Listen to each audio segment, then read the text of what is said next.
We are training the next generation to meet the strategic challenges of tomorrow. We are dedicated to understanding in order to act better.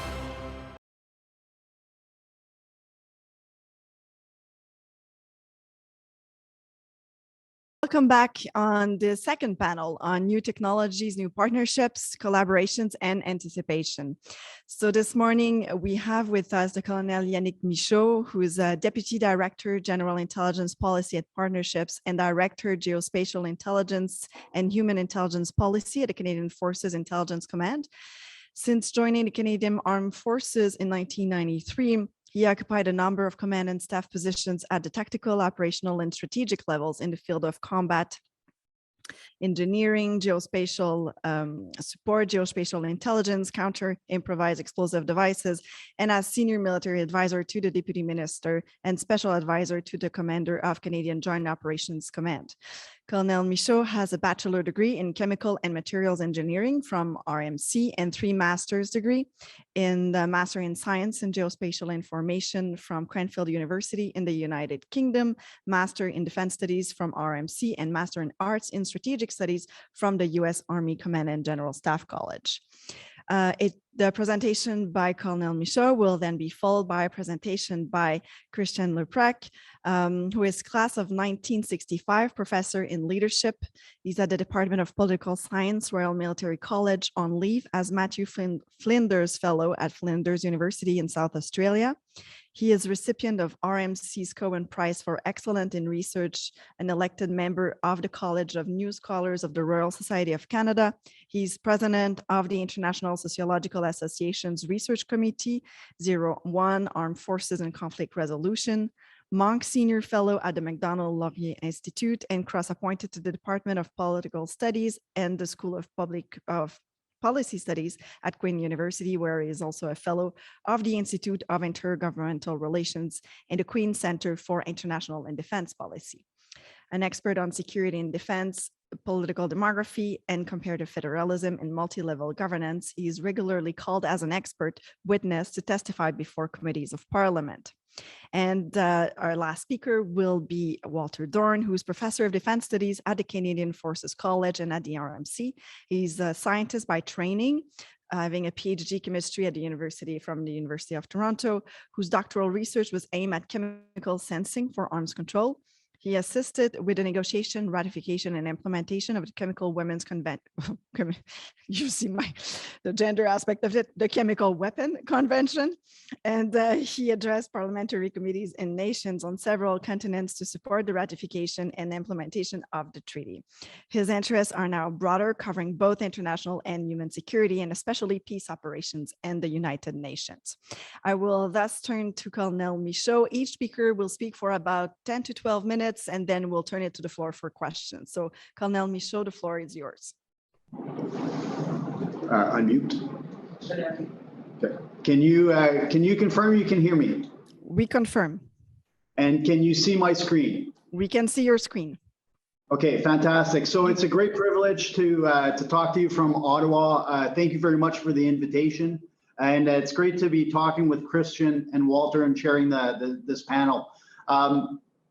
I will be brief in my introductory remarks. I have a presentation I put together because I think it'd be better for you to see some graphics than to see my face. So I will kick off and talk about how Intelligence Command, the Canadian Forces Intelligence Command, is viewing the future of technology and the future of partnerships. So next slide, please. Can you confirm you can see this slide from George Tenet, that quote? Je pense qu'il faut que tu rendes à slideshow. We see it. Okay, fantastic. So I put this quote from the former director of CIA because it's really interesting. As we think of intelligence, we think of the type of stuff that the CIA does, where, as you can see on the quote, we steal secrets for a living. That is a direct quote from the director. And it's interesting how technology, and I will show how this has evolved, in the last 10 years, particularly how we view open source intelligence, where there is so much information out there right now, and particularly as we're seeing it during the illegal invasion of Ukraine by Russia, how much open source intelligence is transforming the way we are assessing the situation. So next slide, please. This is not a CF Incom slide. This, I just did a Google search on OSINT Russia invasion, and there was over 1,000 different products that were available to everyone. And this is just a screenshot of some of the open source intelligence that has led to the democratization of intelligence with commercial and public collection, analysis, and dissemination. It's done by experts in certain areas and by non-experts. And what's very interesting about this is that all the photos you see on the slides were not taken by intelligence collectors, professional intelligence collectors from the West or from the Ukraine. This was taken by civilians. This was taken by folks who are going through Twitter and going through all sorts of different open media, social media, and it's collecting all of this information. So it's transforming the way we are looking at intelligence. Next slide, please. In Canadian Forces Intelligence Command, in the Defense Intelligence Enterprise in Canada, we have 10 different sources. So we are the only all-source intelligence collector and analysis department for the government of Canada. And you can see on the slide all the different types of intelligence. Whereas CSC, the Communication Security Establishment, does signals intelligence, and the Canadian Security Intelligence Service does human intelligence, we do it all. We do everything from medical intelligence to counterintelligence to scientific and technical intelligence. And I put the bottom one there, OSINT, because it is the emerging and has emerged area that we are using to develop intelligence products for decision makers and for the Canadian Armed Forces and the Department of National Defense. It is fairly interesting to note that, 50 years ago, we did human intelligence and signals intelligence and some geospatial intelligence. And I'll talk about GeoInt at the end and how much technology has transformed. But our partnerships now across the Five Eyes is extremely strong.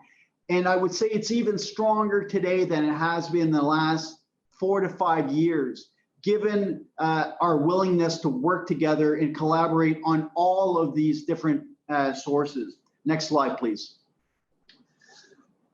50 years ago, we were in the industrial age, and now we're in the information age. And I put the emerged domain there because we often talk about emerging domains. I can tell you that the cyber space and information domain has emerged. It is there and it is present in everything that we do. 50 years ago, we were talking about intelligence collection in the air, land, and maritime domain, but today, everything is about information. Every single operation that we do is an information operation.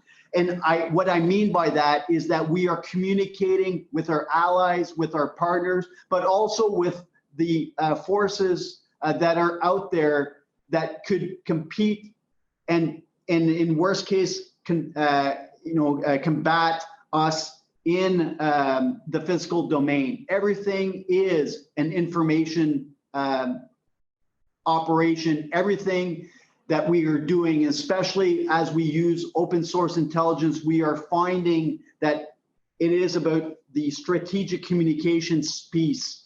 It's about messaging. It's about the narrative. And we're seeing so much disinformation coming out of Russia right now. And our ability to proper message.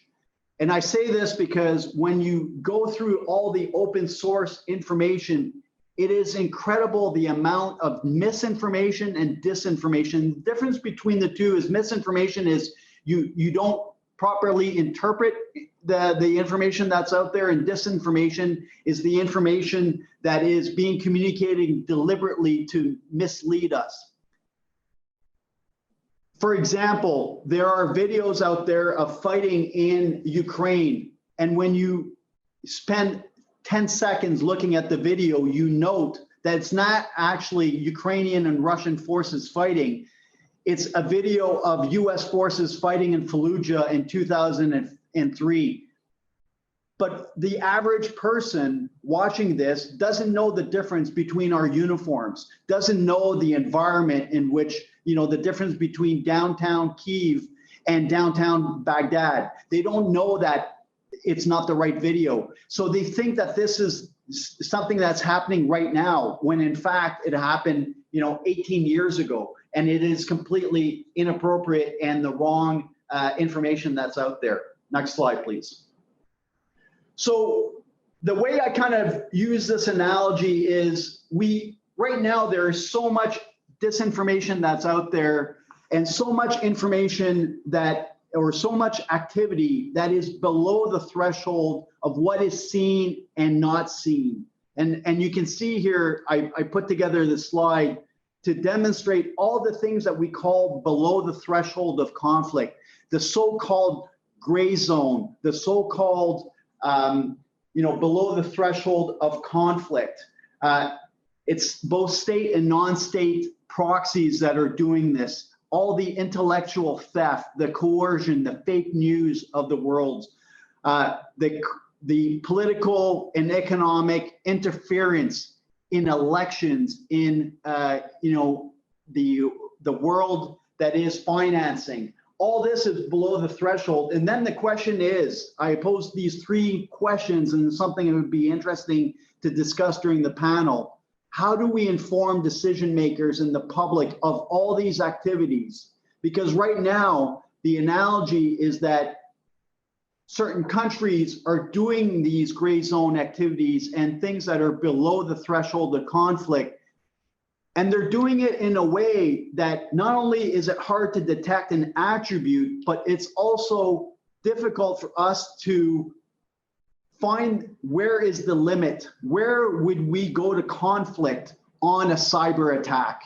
Where we would go to conflict on the disinformation or covert influences in our elections? How do we properly dispel these myths and the erosion of public confidence? The analogy is the frog in the boiling water. For anybody who knows this analogy, is you put a frog, and I don't know this for a fact, but it's the analogy, is you put a frog in cold water and you slowly turn the temperature up, and apparently the frog will stay in the pot of boiling water. But so the temperature is slowly rising, and state actors and non-state actors are pushing the thresholds, and we're seeing this in the South China Sea. Militarization of what was an atoll now is basically a static aircraft carrier, and has access to anti-access and anti-denial weapons to be able to deny areas that are international waters. So this is the analogy, something to consider during the panel. Next slide, please. Finally, as we look at the paradigm shifts of technology, I talked about open source. Again, these are all products that are available right now. You have Maxar providing satellite imagery to a huge amount of both public and and private and governmental agencies to be able to really determine what is happening on the ground.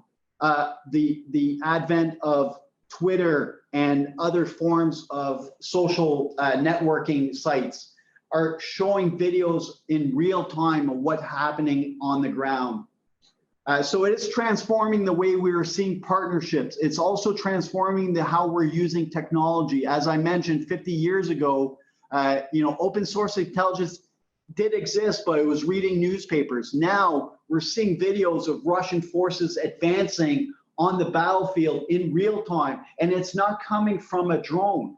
It's coming from folks that are filming this as the convoys are traveling in downtown cities with their iPhones or other forms of technology. Next slide, please. We're also seeing an explosion of the amount of geospatial sources that we have out there.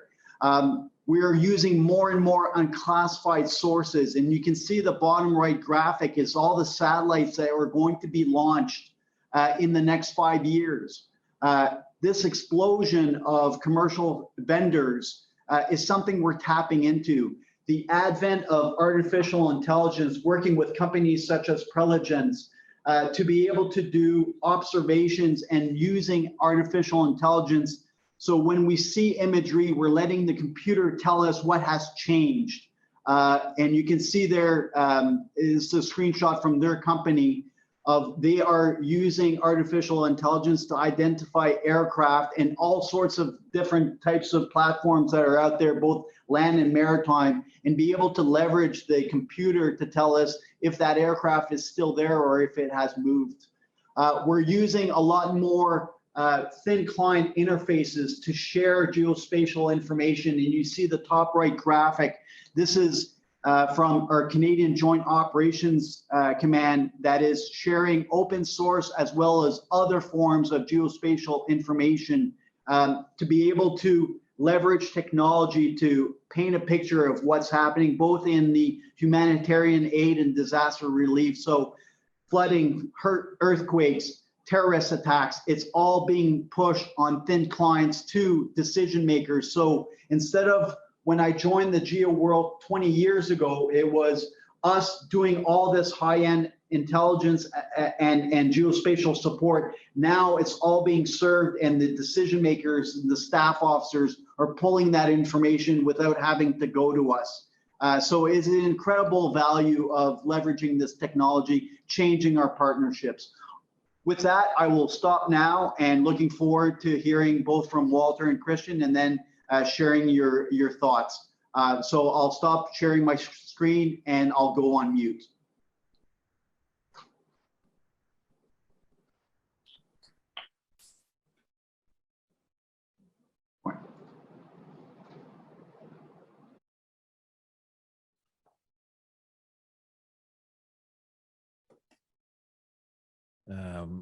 Est-ce qu'on pourrait mettre sur l'écran mes diapos, s'il vous plaît? While we wait for the PowerPoint deck to come up, I just want to thank Yannick for making time, because I know his people are going completely flat out. So that his time is extremely precious. But I think you saw why I thought like Yannick is absolutely fantastic, because I think being able to summarize that domain in about 10 minutes here, I'm not sure that I know anyone else who can do that as nicely and as succinctly as Yannick just did. And I think he exemplifies the amazing officers that the Canadian Armed Forces has and trains, and the experience they bring to bear to keep our country safe, and also the people who are actually thinking ahead and really sort of struggling with the space and what the space means. And I think something that probably Canadian Armed Forces and its officers, one of the many things I think they don't get enough credit for. There's also, I think, an important component here in terms of civil-military relations, because I think this country struggles on, I think the Canadian Armed Forces are probably the most underappreciated and misunderstood organization in the government of Canada by Canadians. And so I think this Yannick's intervention, I think, is also really helps us to parse some of that space. And then I think there's a separate challenge there. While we have a fairly well-developed literature on civil-military relations, we don't have a particularly good literature on civil intelligence relations. And so I think there's a whole separate piece of work here in literature to be written and done on what it means in a democratic society to relate between the military and the democratic society, and to be able to transpose what we've learned over the last 60 years, sort of since Huntington and Soldier and the State, and Morris Janowitz, the professional soldier, and try to translate some of that experience onto the relationship between democratic societies and intelligence agencies. Because I think one of the challenges, of course, is that with the public having a rather inchoate understanding of intelligence, how intelligence works and what intelligence does, we also then get, I think, considerable misunderstanding and misinterpretation of how individuals in that field actually work and the type of work that they do. And one of the dangers in listening to some of the presentations in Ottawa is I've sometimes thrown out the gauntlet to them, like what you just told me, I could have gotten the same presentation from someone in North Korea or someone in China. What difference does it actually make that we live in a democratic society? And I think it makes all the difference. It makes all the difference for two reasons. One is that ultimately in a democratic society, we have to live by the same sort of principles that we advocate and that we defend. And so we need to make sure that all of our government institutions live by and represent those principles. And so I think what the public fails to understand is that in intelligence, in Canada and democratic societies, the end does not justify the means. To that effect, we have a whole host of, and I think the other piece that's widely misunderstood, the extent of accountability procedures that we've built in. I'll talk about this sort of in a moment. Oh yeah, right. I don't control the slides, right? So okay.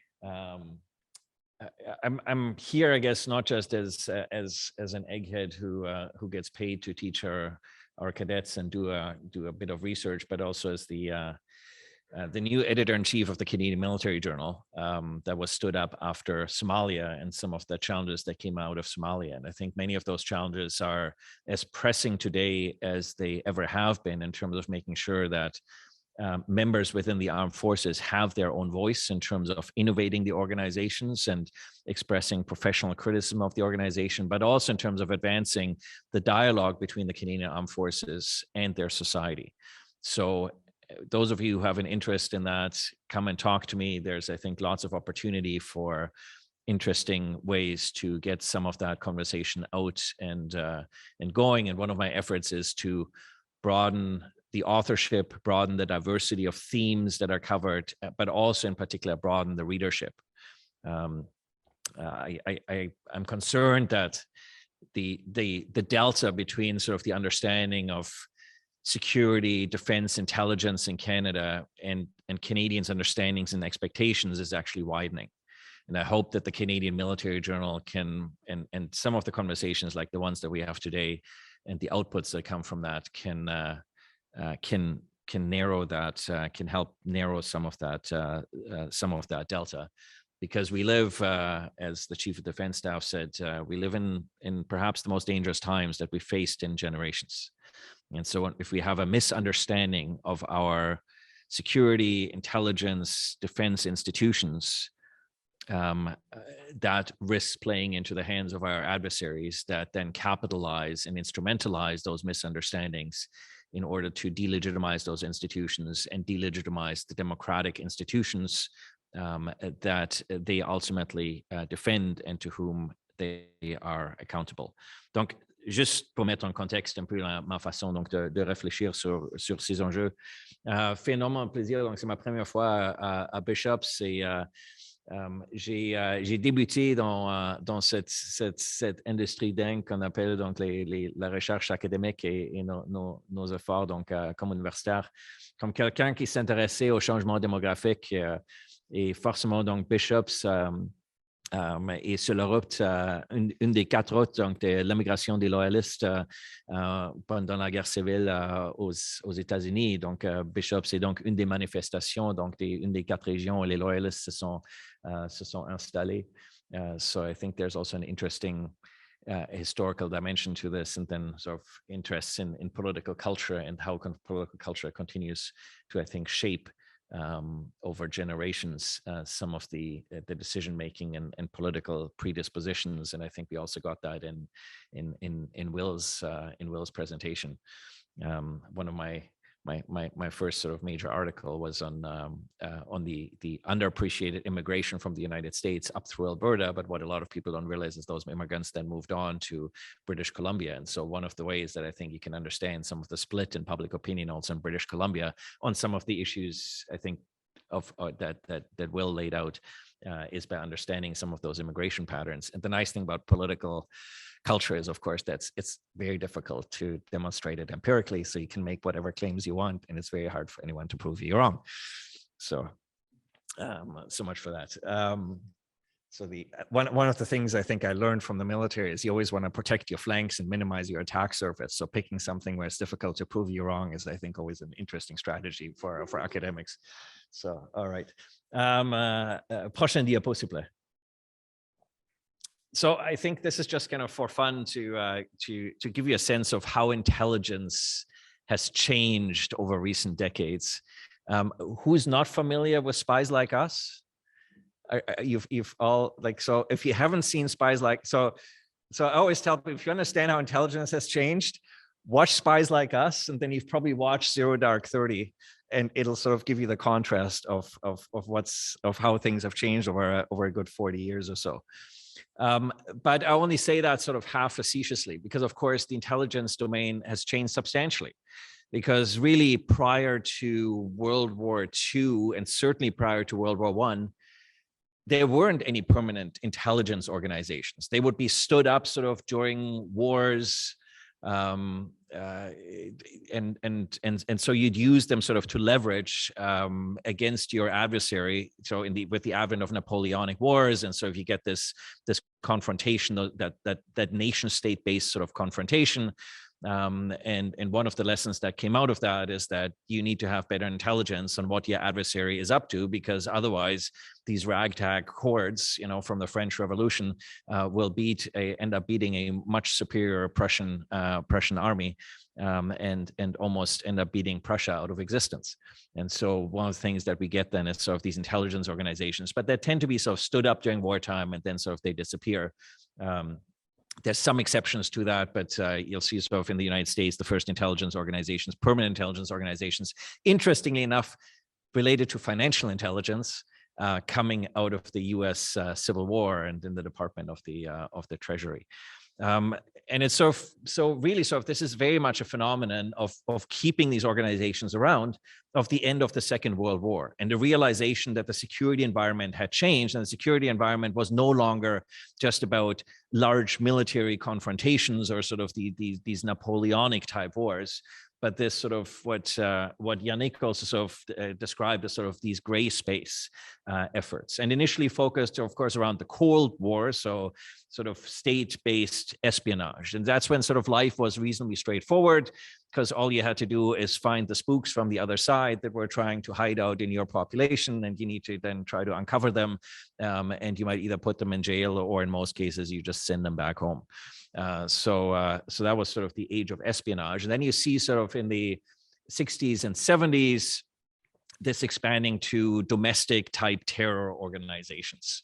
And you see this sort of in particular sort of in Europe popping up. And so you see the mission of these intelligence organizations starting to change. So not just being directed against foreign state-based adversaries, but also now being directed against sort of these domestic bad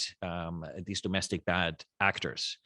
And then what you see in the 70s, 80s is sort of this expansion from these domestic groups into, and some of these, of course, are groups that are funded and instrumentalized by the Soviet Union and by other sort of state-based actors. But then what you see is, so you start to see sort of the rise of international terrorism. So we have other states who are actively then either supporting these types of domestic groups or themselves engaging in terrorist types of activities. And so again, you're expanding sort of the remit of intelligence organizations and what they're trying to focus on.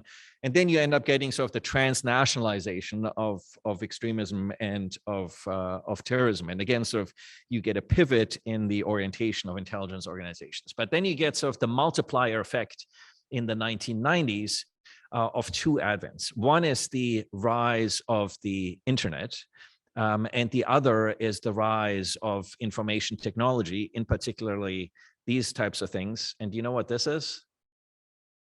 It's a command and control center, right? So, because I mean, you can run your organization from anywhere in the world with your little mobile phone, right? So that's not my line, by the way. That's from someone else. So the General Nakasone, who runs the NSA and CISA, and I think is one of the most interesting sort of thinkers in this domain. So you can see, so if we get this expansion of intelligence organizations increasingly into domains that are sort of not necessarily state-based types of domains. And I think what I found so interesting about this morning's conversation and the patterns that we're seeing is the transnationalization of threats, but away from necessarily sort of state-based actors and more sort of domain-based. So if you think about, and I think, you know, Will, I think made that, and Adrien both articulated that really, really nicely. I think that we can see sort of this, if we think this forward, we've now added, if you take all the layers that I just laid out, we've now added a whole separate sort of multiplier domain, sort of multiplier effect on that, whether that's sort of the environment, whether that's sort of migration issues, or whether that's sort of the cyber domain. And let me show you why I think the whole point about sort of that Yannick made about information, what I think in part is driving that. So next slide, please. Okay, so we can skip that. So next slide. And I think I'll get back to that in a moment. Next slide, please. Right, so next slide, please, and then I'll go back to the other two, sorry. So I think this is, I think, what's driving this. And I think this is, I think, one of the most important slides that I've ever come across in terms of understanding this domain.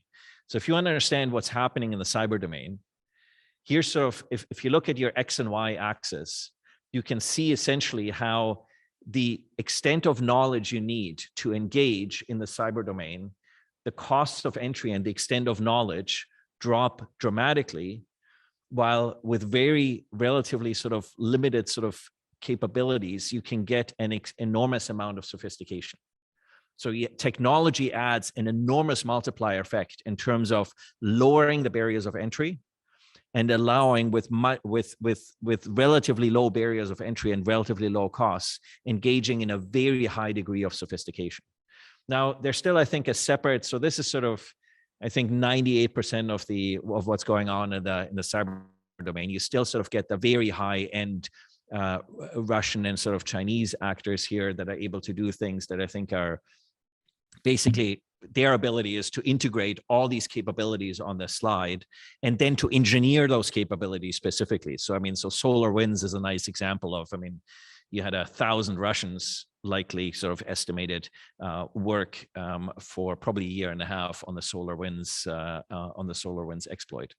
But I think so. If this is, I hope so. If this sort of gets sort of some sense of how things have really changed. And if we go back, if you go back one slide. So I always like this. So do you know what the slide on the left is? So that's the selection of the Pope, and this is the crowd in 2005, and this is the crowd in 2013. And so it just gives you, I thought this was a nice, you know, here's an institution that dates back 2 millennia, not quite, but you can see how in a matter of not even a decade, even the interaction by the faithful with their centuries-old institution changes dramatically as a result of technology. And for me, this is emblematic of how the interaction by society and individuals through technology, mediated through technology with their society, has changed dramatically. And I have 3 kids, so you can, even if those of you who have children will be able to notice this. So my son's born in 1999, so he's still sort of like me. He's a digital immigrant. But if I look at my 2 daughters who are born in 2002 and 2006, they're digital natives, right? They've solidly grown up, especially my youngest one. Like, this is sort of, it's part and parcel of her identity and who she is. And I don't know if you've ever tried to deprive your children of, like, if you've ever unplugged the internet at home. So I don't know if you've ever tried this, but like, you might, like a worse punishment would be having to make them shower like without hot water for a week. But like taking the internet from them is like you're basically taking their lifeline. It's like, what do you mean, Dad? So it's but this has also had, I think, a very interesting consequence for how the military now has to think about how it engages in this space. And I would say that actually how governments need to start to think about how they engage in the space. And I think one of the key mistakes so far that we make when we think about this from a government sort of perspective is we still think about this as dime and as coin and whatever. But I actually think we have it fundamentally wrong. I think so. If you think about sort of how this has changed, so we live so the military now, I think, as Yannick has sort of laid out, it's a highly networked environment where situational awareness is everything. And your ability to control the flow of data and your ability to get better situational awareness than your adversary allows you to have an incredible multiplier effect, I think, as the Ukrainian sort of environment shows. That requires you to have information superiority over your adversary. It requires you to have leadership superiority. So that means you need extremely capable and highly talented folks in those leadership positions in the intelligence, defense, and security domains, and you need to have effects superiority. So how are you going to leverage this information on the one hand to achieve kinetic informational cyber effects? And that then gets us to network-centric warfare. I think what we haven't done yet in government is actually think about what this means for the way we run governments and how governments interact with their society. And one of the conclusions that I've drawn from that is that actually the top priority when it comes to government leveraging instruments of power, and the most important instrument of power for governments today is the information domain. It's not the political, it's not the markets, it's how you leverage that information domain and who's able to control that information domain, the discourses in that domain, and the ability to influence. So I thought it was really interesting when Yannick sort of pointed out that basically every operation is an information operation. And I think we'd be much better off in governments if we actually realized that every decision we make, every policy we announce, every budget that we put out is ultimately an information operation that we can leverage, or that our adversaries can leverage. So I'm not sure that government is well structured or well positioned to engage in that domain. And one of my concerns is that our authoritarian adversaries, are better postured to engage in that information domain and to leverage it than we are in democratic societies. And so one of the risks is that they will actively mow our lawn in this if we don't become more agile and we don't actually think about democratic government as ultimately a democracy as an information operation. So much for that. So if you can go back one more slide, there you go. So now I'll just do a little bit of PR. So that's my latest book. But the essence of this book is a couple of elements that I think are related to this conversation. So one of the things that comes out of the 1990s and sort of the internet and technology as a force multiplier is two significant changes. One is the ability of government to engage in bulk collection. And I think this is also what Yannick was referring to when he refers to open source intelligence, right? Government can now engage in bulk collection of vast amounts of data, most of which are completely useless for intelligence purposes. So, and I think this is sort of something that the public sort of doesn't quite grasp. Government, they think that government collects all this stuff because they want to try to get their hands on all sorts of things. And most of it is not particularly useful. And you need to have very sophisticated capabilities to be able to make it useful.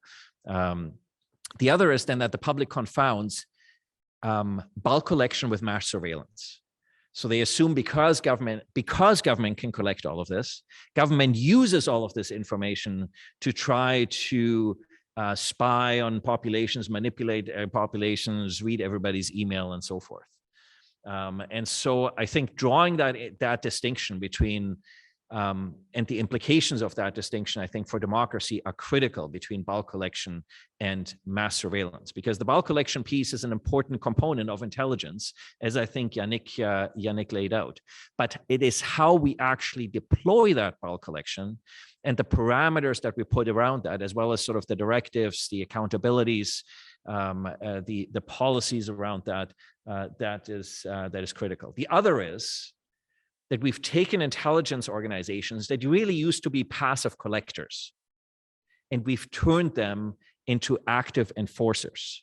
So if you look at the way we now leverage, for instance, signals intelligence, or the way we leverage security intelligence, where previously, if you were in the security intelligence business, it was about watching and sort of finding your spies and so forth. We've now made them, for instance, through disruption, active participants. So we've blurred the line with law enforcement, with these intelligence agencies. And so that's why I think in a democratic society, it's all the more important that we make sure we have these proper accountability processes and proper governance mechanisms, because if the only way we can grapple from a security perspective with the mandates that we've now given these organizations as a result of this changing security environment, then it means we also need to think carefully about how we parse those, because there are law enforcement capabilities that simply a regular police organization can't perform for a whole bunch of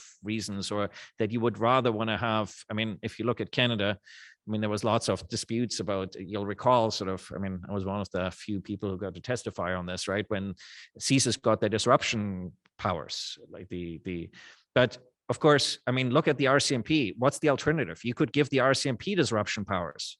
But I think we all agree that the RCMP has enough challenges. I think nobody really wanted to give the RCMP one more thing to do, let alone one more thing that's going to be highly controversial. And I think those of us who made that argument behind the scenes were proven right. So, you know, some people might think that I'm wrong, but how do we parse this space?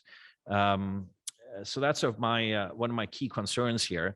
And then much of the rest of the book is how so it came out of, I was doing committee testimony, and I was with someone who, you want to wrap up? Okay. So people say things that are just patently false in this environment. It is also the only academic discipline where people can show up with no data and make claims about what intelligence organizations apparently do that just make your head spin, because if you'd actually taken any effort to study them, you would know that this is not actually how the business works. So I think there's a lot of myth making in this space. So this was an effort to try to demystify what intelligence organizations actually do, how they do it, but also the extensive accountability mechanisms that we've built in. And so previously, intelligence used to be responsible to the executive and used to have its own bureaucratic accountability mechanisms, inspector generals, for instance. What we've seen and what has been the pattern throughout the Five Eyes, and the book in sort of 5 chapters goes through all Five Eyes countries, is what we've seen is the expansion of judicial accountability through various mechanisms, and parliamentary accountability. So the ability to be accountable to the people. And in Canada, of course, this manifests itself in the National Security and Intelligence Committee of Parliamentarians. No, it's not a parliamentary committee, it's a committee of parliamentarians, because it's responsible to the executive, to the prime minister, not to parliament. It's only made up of parliamentarians. And in CIRA, the National Security and Intelligence Review Agency, that makes Canada unique. All 16 government entities with intelligence functions, plus the Department of National Defense, now fall under both of those entities. So this is a significant change in accountability, and there's really no other mechanism in the Five Eyes to that effect. But what I really then try to get to in this book is try to develop a theory of civil intelligence relations, and what in a democracy should that look like, when ultimately the objective is you have this is a principal agent problem. So if you think of the intelligence community as an agent, how does the principal, as democratic citizens, through democratic institutions and mechanisms, make sure that the agent, on the one hand, does the work you want them to do, but on the other hand, does only the work you want them to do, and they do it the way they're supposed to do it.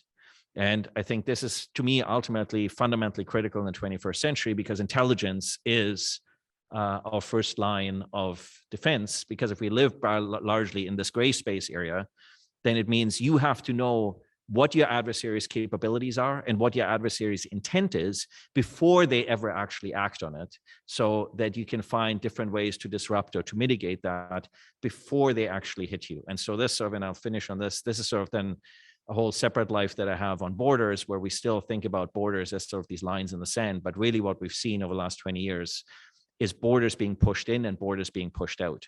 And what the intelligence community is really about is about understanding that our borders for our threat environment, when you think about the cyber domain, are effectively now wherever that bad actor is in Russia, in China, or wherever else, for instance. And I think, interesting enough, when it comes to the environment, for instance, it's similarly trying to figure out where are actually the boundaries on these transnational challenges, and how can the intelligence community help us to collate that. And I think this presents sort of significant challenges, not just here, but of course, if you think about 80% of refugees in the world come from 20 countries, and those 20 countries are the countries that are, in many cases, the most severely affected by demographic change and demographic growth, are severely affected by climate change, but who already have some of the least politically, economically, socially resilient institutions in the world. So that's how this sort of comes together for my interests. Oh yeah, ferme pas. D'accord. Merci.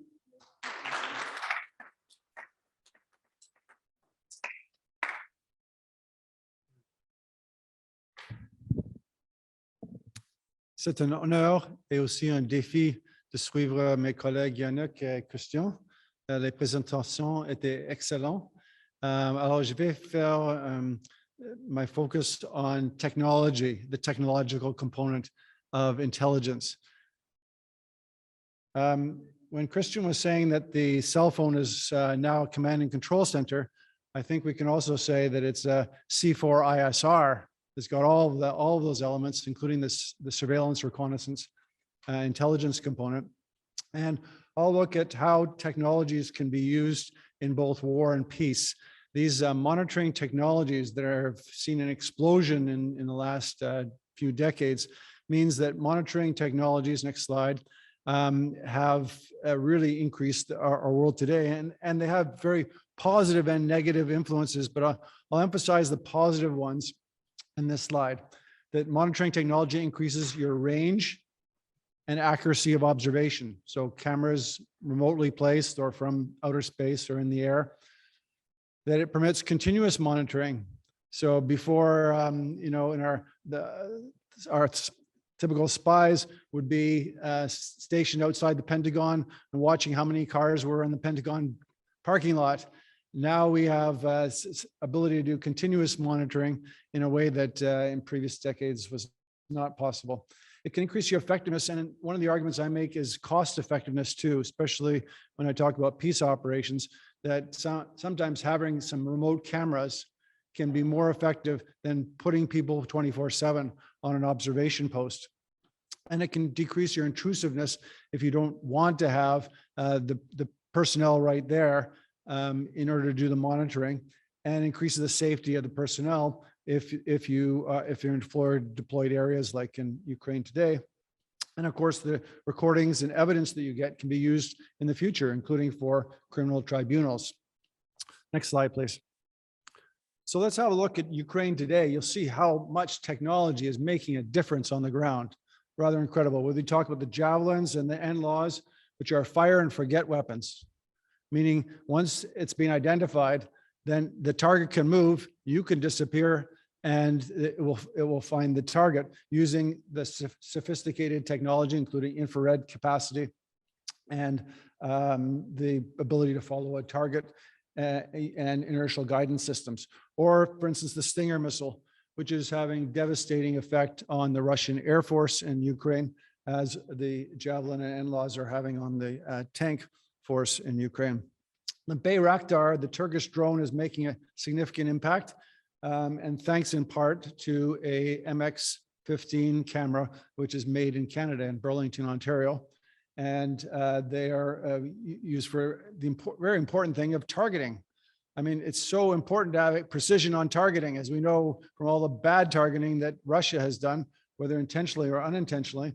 But when the forces that we're working with, they have to make sure that they've really minimized collateral damage and that they are only going after military forces and only hitting military forces. Now we have a new technology coming on board with hundreds being sent by the United States and switchblades, which are loitering munitions. And they will hover over a territory, can wait 20 minutes or so, and then the remote operator can say, now you attack. And it's actually not just a UAV, but it's a UAV with an explosive and a kamikaze UAV, if you like, that will blow up the target when it crashes into it. And of course, when you have them at such low cost production, you can do these in swarms. You can use them in ways that are really revolutionize the way you can conduct warfare. Now, the Russians also have these loitering drones, and the company that makes the cube says that that they also can put them in autonomous mode. And we have seen these on the streets in Ukraine, and we don't know whether they've been used in autonomous mode, but that's actually a big concern for humanity. If all of a sudden we're giving computers the right to decide whether to kill or not, no man in the loop. So we very much have to be on the guard and create new treaty law in order to prevent that sort of thing for lethal autonomous weapon systems. And then we have the Kinzhal, the hypersonic missile, which means a missile that travels more than 5 times the speed of sound, being used in Ukraine for the first time, a hypersonic missile in war. And another surveillance technology slightly blocked here, but is a Canadian satellite, RadarSat, and the Canadian government has pledged millions of dollars of satellite information to the Ukrainian government. So there's examples of Canadian technology being used to help in actual combat. And these, of course, have implications in peace operations as well. And in fact, in the past, Canada was a pioneer in peacekeeping intelligence and in the use of technology in peacekeeping. Next slide. So I looked at the different ways that you could apply technologies in peace in order to prevent war. And one of the studies, a couple of papers, was on the special monitoring mission in Eastern Ukraine, looking at how they used it when it was first established in 2015. The SMM from the Organization for Security and Cooperation in Europe reached out to me to ask what of the UN technologies could they use to monitor the Russian and Ukrainian forces and the proxy forces in Donbass and Luhansk. And so I did a kind of review with them of the different technologies that could be used, starting with the satellite reconnaissance up above and the helicopters, the UAVs, the use of potentially of aircraft with radars on board, like AWACS aircraft and jets. And the SMM went into the UAV business, but very soon they found that they were being jammed by Russian forces. Another aspect that contributes to your information picture in the field is the ability to have remote cameras. So when Cyprus had the Green Line and the Greek Cypriot people said that they didn't want to have a unified island under the Annan Plan in 2004, the UN decided to cut down the mission and could go down to 860 military personnel. So a lot of positions that were in tense areas, they replaced them with cameras. So ironically, a very traditional peacekeeping operation became at the forefront of the UN starting to use modern technology, but it was for cost effectiveness and because they wanted to show that the mission wasn't there forever. So we had these remote cameras, and I walked the Green Line to be able to see what they do. Then in 2006, the French brought in the Cobra radars so that they could monitor both Israeli incursions into Lebanese space and Hezbollah attacks by sending missiles into Israel. And these are proven useful for identifying the points of origin of these attacks and the violations. Of course, there's it hasn't prevented those violations, but it just makes it a little bit harder for the sides to do, knowing that they would be caught. Ground surveillance radar is technology that can be used to monitor movement.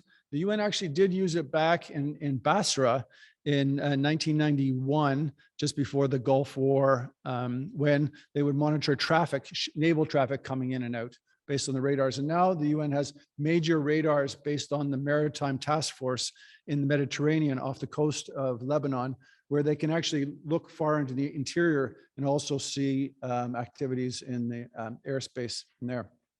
Ground penetrating radar, something that we would hope would be used more and more. It's important because often the parties hide their weapons underneath the ground and you need to find them. Or there are mass graves and you need to find out where the mass graves are. So you use the radar to go over the territory and detect what you might want to dig up afterwards. And of course, we'll be looking at for those in Ukraine. Acoustic sensors not yet used by the UN, but that's just the sound that comes from it. Although I did find a case in Bosnia whereby one creative peacekeeper just took a two-way radio and kept it on all the time. And when the Serbs would break into the storage areas, they'd hear the sound of the motors being turned on. And then they know, okay, they're at it again. We got to head them off because they're not, it's a double lock system. So the UN was trying to prevent them from engaging in warfare. Seismic sensors, I mentioned a little bit of just seeing the vibrations through the earth. And of course, all being tied to some sort of rapid response mechanism. Next slide, please. So all of these technologies can be very useful. And one of the key technologies that Canada provided early on was the Coyote reconnaissance vehicle, now being substituted by the TAP-V, Tactical Armored Patrol Vehicle. And these have masts which can go up 7 meters into the air, and they can use infrared and radars to be able to see 20, 30 kilometers into the distance. And this can be very useful and proved useful in the mission between Eritrea and Ethiopia after their World War I type of action over the Badme Peninsula. And there was a temporary security zone. And one of my students who headed one of the troops, he said that with the reconnaissance vehicles that he had in Canada, he could actually have covered the entire temporary security zone with these vehicles. And at times the parties were coming to him with information because they knew they'd be caught otherwise. They'd say, well, we're going to remove some of our equipment during the night. And they'd tell them because they knew that otherwise they'd be caught and they'd be accused. Next slide. So all of this, this information coming from the technologies, including the cell phones that are out there, mean that the UN and the military operators need to have a form of analytical capacity. And the UN's case, they're developing Unite Aware for situational awareness. During my last sabbatical, I worked with the UN on developing that system, whereby they could take in all these different sources. And one of our projects was to take the local radios in Mali, do automatic transcription and then translation, and then put them into a large database and see what factors, what was the population talking about on the radio, what were any early warning signs and that, getting it into a large database, and then putting it into an even larger database under Unite Aware so you can begin to tie the things together and start to use some artificial intelligence. Next, please.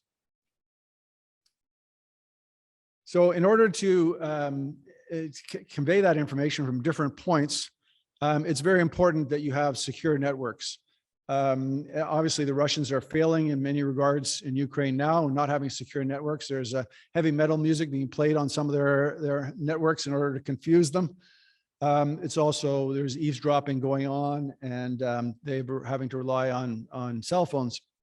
The UN had to deal with this problem in Bosnia.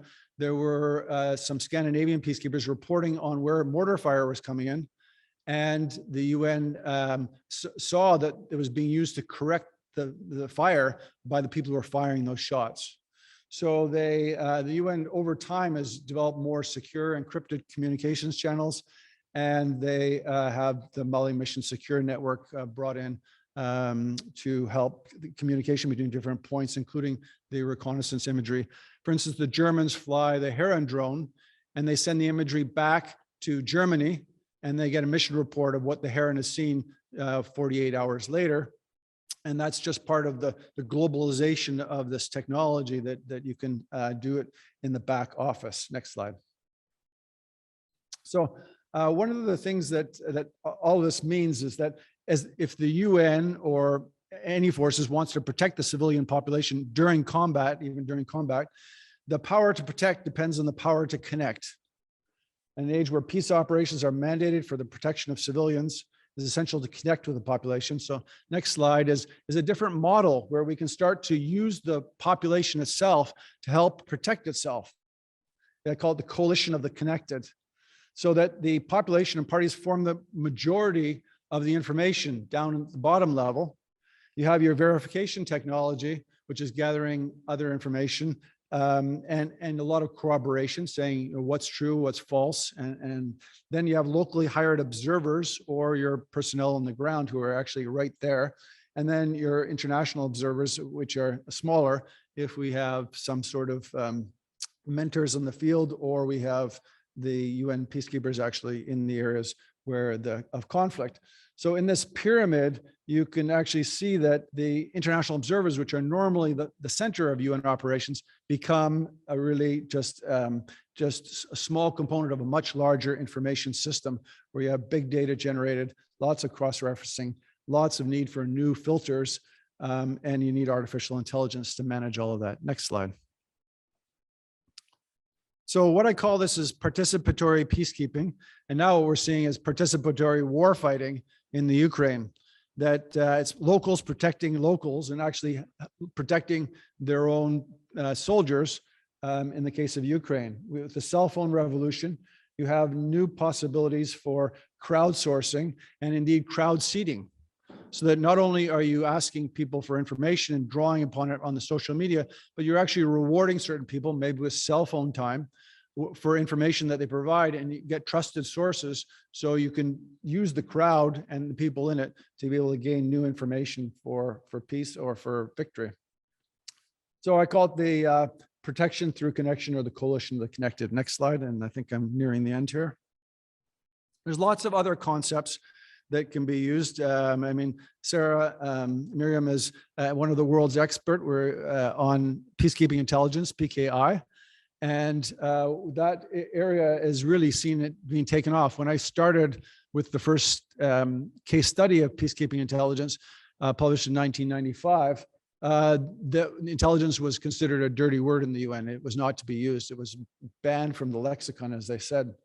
And now we can explore new areas like human security intelligence. It's all in an integrated whole through considering the population-centric intelligence, including human security. And with this, we can get much more with this kind of information, precision peacekeeping, more proactive and preventive peacekeeping if you know that there's an imminent attack on a civilian population. And another area that I'll just throw the idea out here as a kind of trial balloon is cyber peacekeeping. Can we do in cyberspace the same things that we're doing in physical space? Can you do monitoring? Can you do layers, interpositional forces, that is cyber layers? Can you help nations that have been attacked, like Ukraine, with rebuilding their infrastructure? And how can you do in general nation building? So a lot of these concepts, I think, that are in traditional peacekeeping, that is what we do on the ground, can also be applied in cyberspace. Okay, next slide. So I'll leave you with one more area, which is using technology and sharing information about how technology can be used, is digital simulations for training and education. And this is my current pet project, is to create innovative technologies by creating video games where you're not so much playing the warfighter as being a peacekeeper. And you're also educating people on how night vision devices work, what to do about mines in the field, how to use UAVs and radars. And we go from everything from strategy and peace operations to tactics, techniques, and procedures. And it's actually becoming now used in my classes at RMC and Canadian Forces College, and soon to come to the Collège Militaire Royal at Saint-Jean, a good form of hybrid teaching, where I can ask students to please play the simulation, and it actually has a scoring mechanism as well. Some of the details are in that paper and on the website, peacekeepingsim.net. Last slide. So peacekeeping and information, peacekeeping intelligence is a partnership increasingly with the local population. It's a continuing adventure, and I'd like to hope that all of you give some thought to how this peacekeeping can be done, and indeed how Canada can become a leader once again in the field of peacekeeping using modern technology. And speaking about technology, I see it worked, so I think I proved my point about technology today. I'll leave it at that.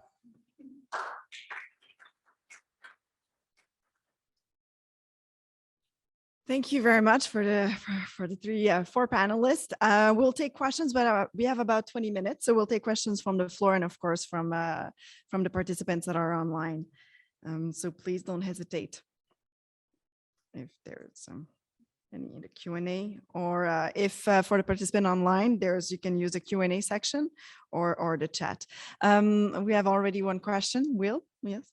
Thank you very much for all the presented. My question is for Christian, but anybody else who wishes to respond would be welcome. I read the subtitle of your book, Christian. I wonder if you could just elaborate on the 5 I's and elaborate on the use of the security community phrase in that subtitle. If that is making a specific point about the nature of that relationship, or in a more general way, would be very interesting. And maybe we'll take one more question and then can I answer? Yes, interesting. My question for what do you think explains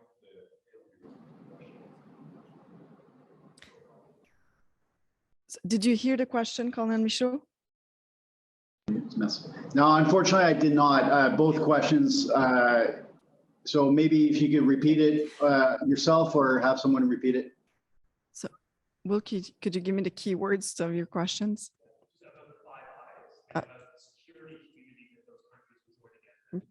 Okay, one question is about the 5 Eyes in the security community, and it goes together, and a question of Justin is on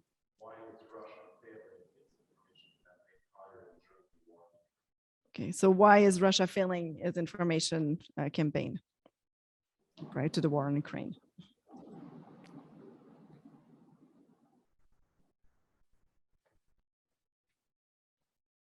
Yannick, aimerais-tu débuter avec avec une proposition concernant la faillite de la Russie dans le domaine de renseignement?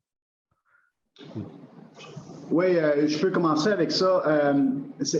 C'est une étude de cas qui va être extrêmement intéressant à analyser. On n'a pas toute l'information présentement. Je dirais que les Russes ont sous-estimé incroyablement les capacités de l'armée ukrainienne et le peuple ukrainien. Ça, c'est, je pense, la plus grosse échec. Comme on dit en anglais, you have to know yourself, know your enemy, as Sun Tzu said. And I think they completely underestimated the Ukrainians. They failed to appreciate how much the West was going to support Ukraine, and we are doing great work to be able to support the Ukrainians in their struggle against this illegal invasion. The other thing is they're not fighting their doctrine. They're not fighting the way that they supposedly trained and operate. They have failed to use what we call in typically 5 Eyes and in NATO, what is called mission command. I think Putin is surrounded by sycophants. He's a thug, and he doesn't want to hear the bad news. And his commanders are terrified to tell him that bad news. I think also Russia is not able to contain the information. If you go back to the invasion of Afghanistan in the 1980s, it was the mothers that were, protesting against the loss of their sons and daughters. This is something that I think the Russian people will eventually find out. Russia is very good at containing certain information, but their intelligence failures, I think fundamentally comes down to the human nature of war and the willingness of the Ukrainians to respond. I'll pause there. So I'll start me with the second question there on the intelligence failure, and I'd say this is one of the benefits of proper governance and accountability, and that's how it ties into Will's question. That we always think about these accountability mechanisms as principally as compliance mechanisms. Let's make sure that the intelligence security community does only what we tell them to do, and they tell them exactly how and they do it how they're supposed to do it. But I think that misses other components of what review and accountability can generate. So not just reviewing for compliance, but propriety, proportionality, necessity, reasonableness, and efficacy. And I think the efficacy piece is something that sort of Russia demonstrates. So think of accountability and review as a peer review mechanism that makes you better at what you do. That's why in a democracy, we want to have these accountability mechanisms, because we want to have these institutions be the best that they can be. If you're living in an authoritarian system and you don't really have accountability mechanisms, other than that you've structured your intelligence agencies in parallel so that they all keep an eye on each other, so that God forbid somebody tries to pull a coup on you or tries to undermine you as the authoritarian leader, then you don't have an effective peer review to make sure that the answers that you're using the best and the right methods, that you're using methods that actually give you sort of take full domain awareness and so forth. So I think that's one of the benefits of intelligence in a democratic society, and one of the benefits of actually having effective accountability, governance, and review mechanisms. So I'm not surprised that authoritarian regimes, not just in this case, but repeatedly have shown themselves terrible at operationalizing intelligence, because it's there to generate whatever the authoritarian leader wants to hear, and other things either get factored out or for other reasons aren't up to par. And so that's where it ties into the subtitle of the book, which is accountability and governance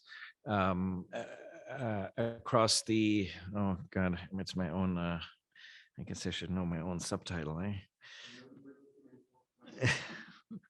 Well, you know how it works, right? It's like it takes forever for a book to come out. So you've long moved on by the time your book comes out to kind of what you actually wrote, like accountability and governance of civil intelligence relations across the Five Eyes security community. And I struggled a long time with that. So the democratic statecraft piece is clear, right? That intelligence is a piece of statecraft. It's a piece of a way of asserting our interests and asserting our policies, and doing that not just in the service of democracy, but also as a function of democracy in the way that intelligence is generated and applied. Accountability and governance gets obviously at the fact that we want to have institutions that are accountable, but they're also effectively governed. And this is, of course, why in democracies, I mean, the governance piece is always sort of a broad conversation, and it gets us at the fact that it's not just about governance, it's about governance. That is to say, how do these multiple stakeholders, both within government, across different levels of government, but also with the private sector, the public sector, sort of work together. And so my next book is on sort of how we use private sector intelligence for government purposes, because if you think there's not enough accountability and governance on government intelligence capabilities, the really interesting piece is the stuff that they contract out, because there's really very little to make sure that those contractors sort of do sort of as they're supposed to do. The Five Eyes gets at the fact that, so methodologically, of course, there's sort of a most similar systems design that you're not going to find in intelligence sense, like five, I think, more comparable countries in the way they work together, in the way they're structured. Now, the US is an outlier, as it is in sort of so many other cases. But I always think of international security as a pyramid, right? With the United States at the top, with capabilities and resources that just no one else can match. The Five Eyes community below that. And then sort of NATO, so Five Eyes plus countries below that, then sort of the broader sort of NATO Western Alliance, then sort of the partners below that, and then sort of other sort of hangers on. And so one of the big benefits that Canada has is this obviously tight relationship with the largest and best resourced intelligence community across the world. And what I get at by this sort of, because we commonly think of it as sort of an intelligence alliance. And I actually think it's a lot more than simply an intelligence alliance. It is effectively, if you want, the way sort of the short form that I use, it's a foreign policy coordination mechanism. Because what does intelligence allow you to do? It provides advice to decision makers on international and foreign policy and how you apply that effectively. And I would say sort of international policy, including, you know, defense policy and so forth, and as a way to be able to assert a common interests. And those common interests are driven by sort of, I think, an Anglosphere common worldview in terms of values and in terms of the world that we want to live in and the way of life that we cherish. And the way I sort of often present this is like, well, we can either have tyrants and authoritarian regimes shape this international system for us, or we can get out ahead of the game and try to shape that terrain. And I think in Ukraine, we can show that intelligence and the way also countries like Canada played ahead with Op Unifier has allowed us to shape that terrain in ways that I think even the people who've been on the ground didn't quite anticipate the extent to which we'd be able to exert influence here. But it also gets at something different. So, and that's where I differ with Karl Deutsch. So that's sort of a different project that I just published on borders and international border security cooperation across the world, regions of the world, in Commonwealth and Comparative Politics as a special issue, and coming out with Rutledge as a book. That this is, we think of from a Karl Deutsch perspective, security communities have these strong ethnocultural markers. And so what makes you a community is sort of that you share these same types of traditions. And my take on security communities is actually that hypothesis in the Borders book, we actually prove wrong. That what these communities are fundamentally about are about trust. And their trust in the way that you build efforts to cooperate, to coordinate, and to collaborate. And without going sort of through the whole model, where the collaboration piece is sort of the most extensive, because now you're not just coordinating, you're not just exchanging information, you're not just coordinating on policy mechanisms and building parallel policy mechanisms on either side of a border, you're actually collaborating and building joint institutions and joint mechanisms. And I see the Five Eyes as a collaborative, almost sort of a transnational joint mechanism. And of course, the challenge that we have is most of our governmental institutions are based on a Westphalian type model, right? So we kind of still pretend that there's a Westphalian type 19th century world where borders actually matter. And of course, most of the bad people have already understood that borders don't matter anymore. The threats are transnational. So how do we actually push back as state-based Westphalian entities against these transnational threats? It's by building these transnational networks that can allow us to coordinate our intelligence in order to be able to assert our strategy and our interests in a transnational space. But I'll close on this. The really interesting part on the accountability and governance mechanism, we've done a sort of okay job, always lagging, but sort of always catching up on the accountability and governance side within our state borders. But we don't have an effective mechanism to do accountability and governance when it comes to that transnational element, because most of our institutions stop the moment you hand over that intelligence to the US, to the Australians, or so forth. So it is explained in the book, there is actually an emergent transnational mechanism among the Five Eyes and among other countries to get a handle on that. But I think that is, the real challenge. And it seems when we get ourselves into trouble now on the intelligence side, it's on that transnational piece. And that's, of course, an interesting part for defense, because so much of what defense stuff is a collaborative transnational effort. So does that sort of respond a little bit to the... Maybe more than you want to see here. Yes, we'll have, so we have another, absolutely, yeah. You can engage the discussion, but I'll just give me keywords so you can, so I can repeat it to the mic. We have to be careful not to underestimate either the Russian intelligence service.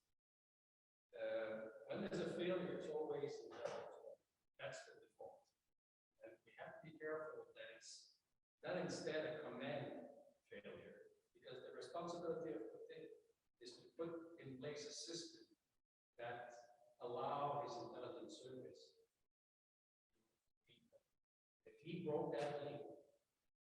It doesn't mean the Russian intelligence misread it. It's just within. So you're warning against intelligence failure versus No, but what I'm trying to say here is that is it more a command failure? a command failure or an intelligence failure? Because I just need to say it on the mic. Regarding the allies and the Five Eyes, we have to be careful that it is not at the cost of your own capability, of your own capacity to do independent analysis. And the best example I have for this is the Second Order, the whole issue about the weapon of mass destruction. We maintained an independent capability, and we were able to make an independent assessment that didn't match the Five Eyes community, especially the American and the British. And we were right. So I am all for cooperation. The Five Eyes community is extremely important, but it should not be at the detriment of your own independent capacity to make your own assessment. Because there's politics that gets into the intelligence. And at one point, this cooperation can also serve against you to drive you in a certain direction. It happens. It happened in Iraq for the second. There's politics and intelligence. Exactly. So we have to be. So two questions. Is it a There is a warning to be always cognitive of that risk of being manipulated. okay?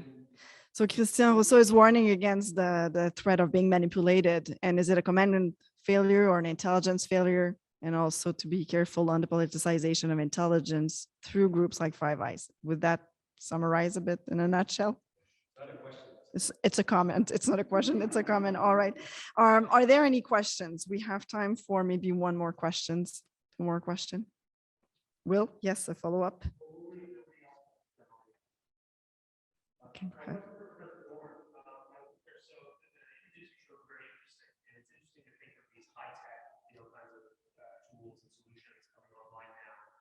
It makes me think of the American invasion of Iraq in 2003. We saw this very sophisticated, American military capability ultimately really struggle with much lower tech kinds of components. I just wondered what your assessment would be of the prospect of similar kind of lower tech responses or workarounds to some of the tools you showed there. Is that a risk as well here?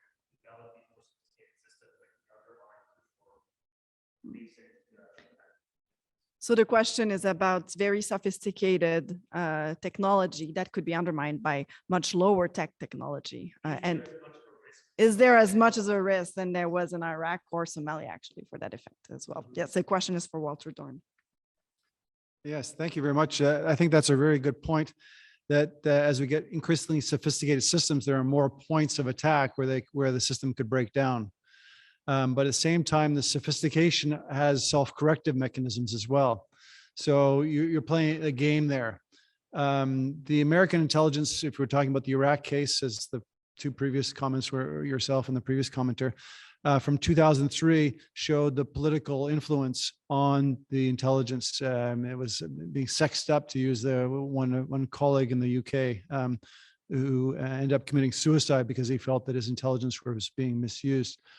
And he, in the case of this sophisticated intelligence, it's also possible to use it as a kind of awe factor. We have these satellites, the Americans have the satellites, they must know. And so the world suffered from the sense that, no, the technology doesn't give that to you. If the political, as going back to your point, Christian, the political wants to manipulate the intelligence. At the same time, the use of these sophisticated systems can have corrective factors, like the fact that we have all this social media. It just makes the Russian propaganda effort, for which they've developed a big system, that the democratization, to use Christian's concepts of intelligence, is a form of checks and balances on this. So an increasingly sophisticated system has new vulnerabilities that we have to recognize, both technological and otherwise, but it also has means for self-correction. Thank you very much for an incredible panel and for those extensive answers. We will stop. We will take a short break or a longer break of about an hour and a half. We'll be back at 2 p.m. So for the participants online, you can connect back with us at 2 p.m. with the panel on gender and intelligence, followed by intelligence and multilateral collaborations. And for the participants on site, we will be offering lunch. So have a good break and see you in 90 minutes. Thank you.